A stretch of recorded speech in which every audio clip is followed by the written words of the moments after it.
In every Montessori elementary environment, there is a moment when the study of humanity shifts from "what happened" to "how did we become capable of this?" The second timeline of humans is designed for that moment.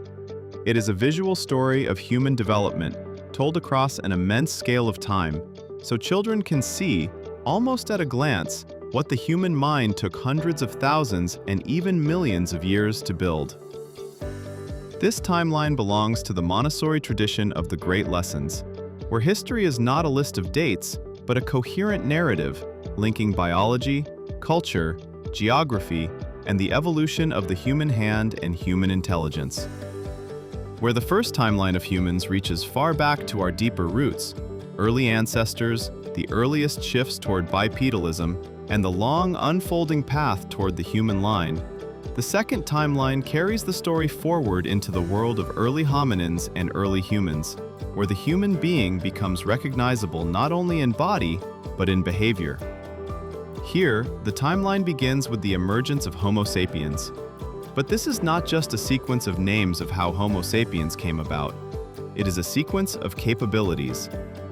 Because the second timeline does what children need most at this age. It makes the invisible visible. It shows how, over vast stretches of the Paleolithic, the human story is marked by decisive breakthroughs, each one small in appearance, yet transformational in consequence. A sharper tool, a stronger handhold, a more deliberate cutting edge.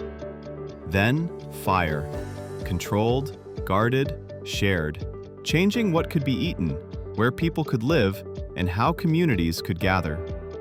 And as the timeline advances, we begin to see not only survival, but the slow accumulation of human culture, shelters and protection, movement and migration, communication and planning. We see the long journey outward, migration out of Africa, as humans adapt to new climates and landscapes, carrying technology, knowledge, and social organization across continents. The timeline also makes one of the most important Montessori impressions: scale. It emphasizes the immense length of the Paleolithic compared to everything that comes later, so children can truly grasp that what we call civilization is only a thin layer at the end of a very long human day. And that is where the second timeline becomes more than history. It becomes a bridge. A bridge between biological evolution and cultural advancement, between the development of the body and the awakening of the mind, between early tools and later inventions, between instinct and intention. For Montessori teachers, this timeline supports exactly the kind of work that leads to deep research. It invites careful observation, comparison, classification, and cause and effect thinking. It prompts the questions children are meant to ask. What changes when the hand can shape stone? What changes when fire can be carried? What changes when groups communicate, plan, and imagine? What changes when humans begin to think abstractly, creating meaning beyond what is immediately seen?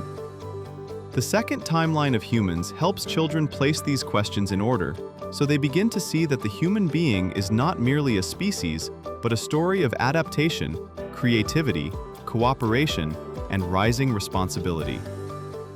ETC, Montessori's second timeline of humans, is classroom-ready, designed for clear presentation, careful sequencing, and sustained follow-up work. It is made to help you deliver the lesson with confidence and to give your students a concrete material they can return to again and again as their understanding deepens. Because when the story of humanity becomes visible, the child does not simply learn about the past. The child begins to recognize their place in it.